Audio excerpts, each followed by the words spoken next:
Sahabat Radio Pelita Kasih yang dikasihi Tuhan Yesus, selamat pagi, salam sejahtera bagi Bapak, Ibu, Saudara-saudari sekalian.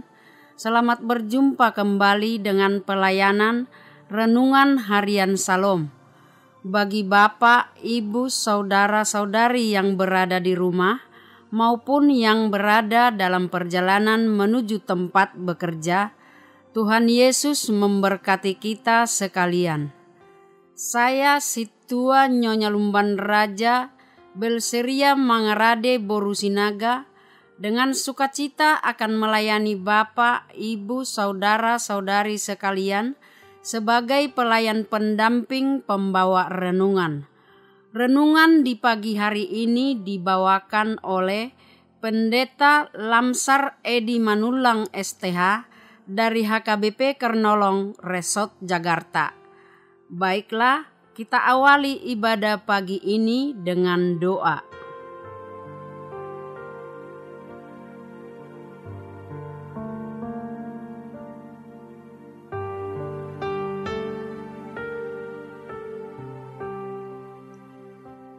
Terpuji Engkau Bapa, Bapa dari segala yang ada, yang memberikan napas kehidupan hari yang indah dan kesempatan yang sangat luar biasa ini kami bisa bersama-sama dengan Engkau di dalam firman-Mu. Berkati kami dan berkati Radio Pelita Kasih tercinta ini beserta seluruh krunya, peralatan yang kami pakai agar senantiasa bisa dipakai untuk memberitakan keselamatan dan cinta kasih yang telah Engkau sediakan bagi semua orang. Di dalam Yesus kami berdoa. Amin.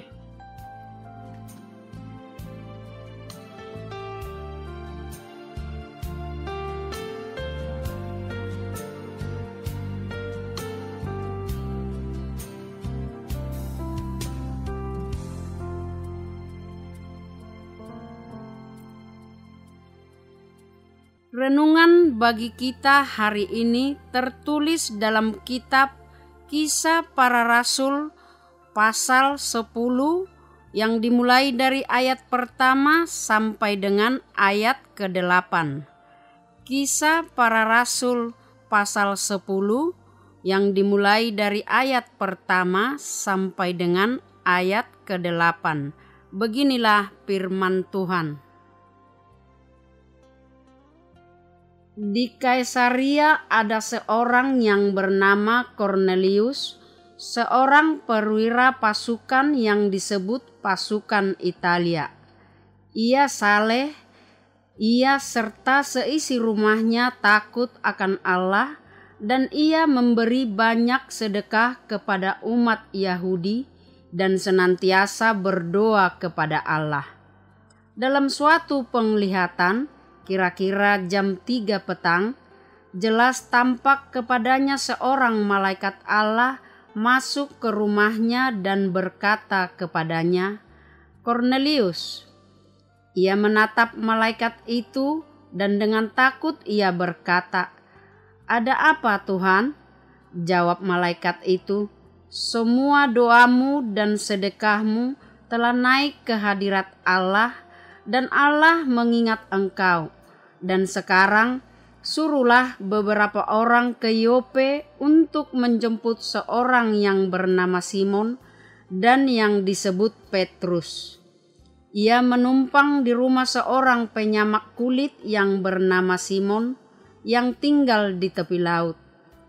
Setelah malaikat yang berbicara kepadanya itu meninggalkan dia, dipanggilnya 2 orang hambanya beserta seorang prajurit yang saleh dari orang-orang yang selalu bersama-sama dengan dia. Dan sesudah ia menjelaskan segala sesuatu kepada mereka, ia menyuruh mereka ke Yope. Ayat pembimbing di pagi hari ini diambil dari ayat keempat. Ia menatap malaikat itu dan dengan takut ia berkata, "Ada apa, Tuhan?" Jawab malaikat itu, Semua doamu dan sedekahmu telah naik ke hadirat Allah dan Allah mengingat engkau. Hingga demikian pembacaan firman Tuhan pagi hari ini.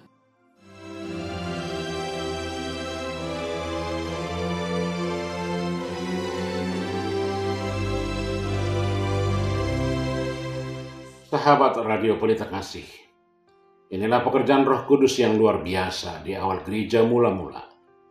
Setelah dimulai dari Yerusalem, peristiwa ini juga akan menjadi satu tahap di mana Injil tiba kepada bangsa-bangsa lain di sebelah utara ke kota Kaisarea, yang juga jadi tempat tinggal para petinggi pemerintahan, para orang-orang Romawi di Israel.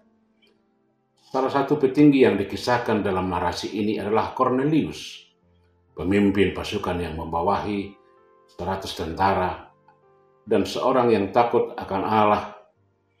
Cornelius menjadi contoh yang begitu baik tentang ketekunan hati dalam mencari Tuhan.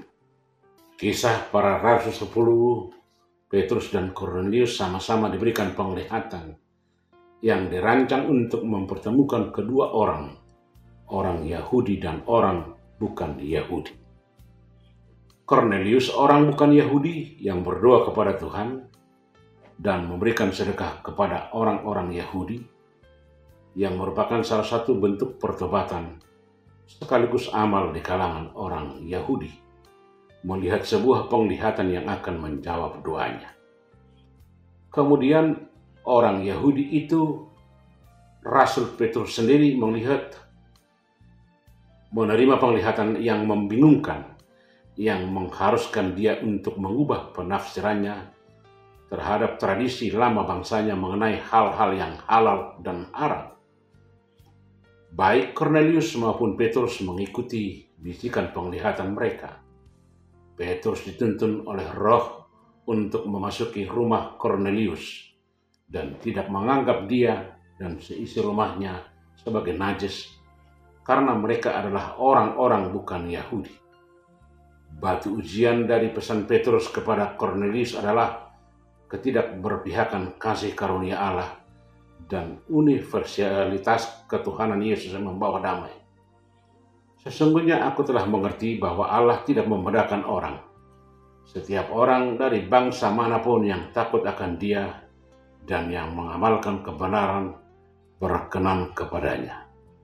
Kamu tahu bahwa Yesus telah disuruh orang Israel menerima firman-Nya, yaitu firman yang memberitakan damai sejahtera oleh Yesus Kristus yang adalah Tuhan dari segala Tuhan. Saudara sahabat Radio Pelita Kasih, Tuhan tidak mungkin membiarkan orang-orang yang tulus hatinya dalam mencari Tuhan. Sebenarnya ketulusan hati itu sendiri terjadi karena Tuhan yang menggerakkan orang itu mencarinya, dan setiap orang yang digerakkan Tuhan untuk mencarinya akan menemukan Dia melalui Kristus. Tuhan beranugerah memberikan hati yang tulus mencari Dia kepada siapa yang Dia berkenan berikan. Dan orang-orang ini tidak akan mungkin Tuhan biarkan berada di dalam keadaan tersesat untuk seterusnya. Tuhan akan memanggil dia pada waktu yang Dia tetapkan. Demikian juga Cornelius, Tuhan tidak akan membiarkan orang tulus seperti ini berada di dalam keadaan tersesat tanpa harapan karena tidak mengenal Tuhan Yesus. Cornelius akhirnya bertemu dengan Kristus pada waktu yang Dia telah tetapkan. Biarlah kita juga memelihara ketulusan hati kita dalam mencari Tuhan, mencari kebenarannya, menjalani hidup yang diperkenankan Tuhan. Tuhan tidak akan mengabaikan usaha kita menemuinya. Tuhan memperhatikan dan menuntun setiap orang yang sungguh-sungguh mau diperkenankan olehnya. Amin, kita berdoa. Terima kasih Tuhan untuk firman-Mu hari ini. Biarlah Roh-Mu yang memampukan kami memahami. Di dalam Yesus kami berdoa. Anugerah Tuhan kita Yesus Kristus, kasih setia Allah Bapa, dan persekutuan dengan Roh Kudus kiranya menyertai saudara-saudara sekalian. Amin.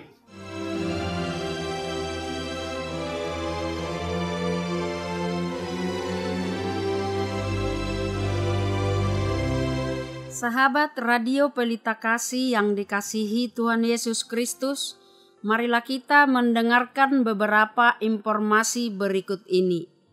Bila Anda ingin merespon renungan pagi hari ini, dapat menghubungi Pendeta Lamsar Edi Manulang STH di nomor telepon 0823 5043 0000. Jika sahabat RPK ingin mendengar ulang renungan ini, dapat mendengarkan YouTube kanal HKBP Kernolong. Tersedia juga renungan malam setiap pukul 20 WIB. Siaran ini juga dapat didengarkan lewat aplikasi RVK FM yang bisa diunduh melalui Google Play Store. Renungan Harian Salom ditulis oleh para hamba Tuhan dari berbagai gereja, saat ini didistribusikan melalui online. HKBP Kernolong memiliki ruang serbaguna berkapasitas 350 kursi, bisa dibagi menjadi 2 bagian. Bagi yang membutuhkan, dapat menghubungi 1. Ibu Sinurat di nomor telepon 0813 8614 2835. 2. Situa Nyonya Lumban Raja Boru Sinaga di nomor telepon 0813 8198 9210. Jam ibadah dan gembala. Jam ibadah minggu dilaksanakan 5 kali, yaitu 1. Ibadah sekolah minggu dilaksanakan pukul 7 pagi. 2. Ibadah remaja dilaksanakan pukul 7 pagi. 3. Ibadah umum pertama dilaksanakan pukul 7 pagi berbahasa Indonesia. 4. Ibadah umum kedua dilaksanakan pukul 9.30 pagi berbahasa Batak. 5. Ibadah umum ketiga pukul 18 sore berbahasa Indonesia. Digembalakan oleh Pendeta Lamsar Edi Manulang STH, Pendeta Teti Dorinda Borusitopul STH, Bibel Pro Juliani Borutarihoran, bersama 26 orang situa dan 3 orang calon situa.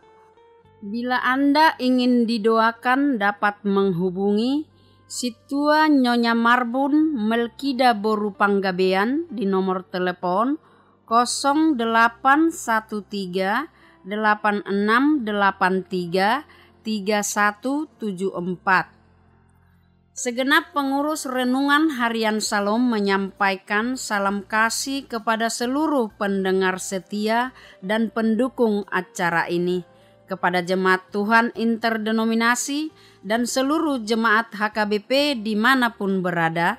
Kiranya Tuhan Yesus senantiasa memberkati kita semua. Horas.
Ibu